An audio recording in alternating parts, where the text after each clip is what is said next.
നീയൊക്കെ നല്ല സ്വഭാവം തന്നെ കേട്ടാ കാണിച്ചത്. നമ്മൾ എത്ര നേരം കാത്തു നിന്നാ നിന്നെയൊക്കെ.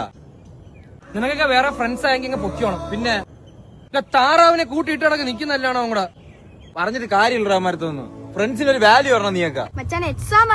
എക്സാം പോലും കഴിഞ്ഞ ആഴ്ച 20-2 വാങ്ങിയാലോടാ നീ. നിനക്ക് അറിഞ്ഞൂടാ ഞങ്ങൾ ഇന്നലെ അനുഭവിച്ച വിഷമം എന്തിനാണെന്ന്. പിള്ളേരെ പോലെ പിണങ്ങാതിരാ, കളിക്കാൻ വാ. എനിക്കൊന്നും വയ്യ, ഞാൻ പിന്നെ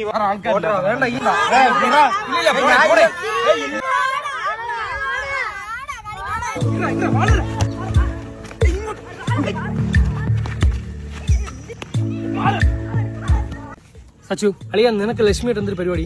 സത്യം പറഞ്ഞാൽ എനിക്ക് നല്ല വിഷമായി കേട്ടാ. പിന്നെ സ്റ്റാറ്റസിനകത്തെന്ന് വെച്ചാൽ നിനക്ക് ഫോണില്ലാതായി പോയി. നീ A to Z എഴുതി കൊടുത്തെന്ന് പറയുന്നു ലവ് ലെറ്ററിൽ. എന്റെ പൊന്നളിയാ, ഇനി മേലെ ഇങ്ങനെ കാണിക്കരുത്. ABCDEFGHIJKLMNOPQRSTUVZ അത് എഴുതി കൊടുത്തിട്ടാണ് ഐ ലവ് യു എന്ന് പറയുന്ന. ഈ പ്രാവശ്യത്തെ ഞാൻ ക്ഷമിക്കും. ആദ്യം വിദ്യാഭ്യാസം ഉറക്കണം, എന്നിട്ട് പ്രപ്പോസ് ചെയ്താ കേട്ടാ. ഇനി കാണിക്കരുത്. കളിക്കാൻ പറഞ്ഞ നേരത്തെ. നീ എന്റെ ഫ്രണ്ട് ആയതുകൊണ്ട് മാത്രമാണ് ഞാൻ പറഞ്ഞ. അളിയാ പോയി പണിഞ്ഞളയല്ലേ കേട്ടാ. ഓക്കെ, വേറെ ഫ്രണ്ട്സ് ഇല്ലാത്തോണ്ടൊന്നുമല്ല. നിന്റെ ഇവിടെ സെറിലാക്ക് ഉണ്ടാളിയാ. ഇത്തിരി സെറിലാക്ക് കൊണ്ട് താളിയാ, ഭയങ്കര ടേസ്റ്റ് ആണ്. കൊടുത്തരൂ അളിയ, നീ എന്തെങ്കിലും ഒന്ന് മിണ്ടളിയാ. ഉമ്മാരൊരു വല്ലാത്ത അളിയന്മാര് കൂടെ.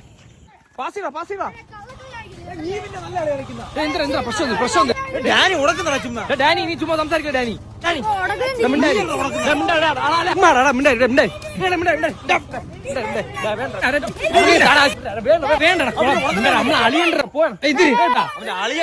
നീയാണ് അവനെ മനസ്സിലായി.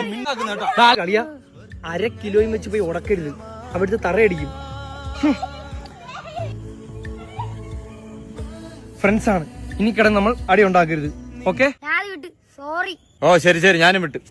വിട്ടപ്പോ നീ കൈ പിടിച്ച് ഇരിക്കാതിണ്ടാ. ചുമ്മാ ഉടക്കുന്നടാ. ഡാനി നീ ഭയങ്കര ക്രിമിനലായിട്ട് വരെയാണ് കേട്ടാ. നീയാണ് അവനെ വഷളാക്കുന്ന ആശ്രയ. ഞാൻ സഞ്ജനയ്ക്ക് മെസ്സേജ് ഇടാം. സഞ്ജന ആര്? അവന്റെ അമ്മ എന്റെ ഫ്രണ്ടായിരുന്നു, എന്റെ കൂടെ പഠിച്ച. നീ ഇതാർത്തും പറയല്ലേ.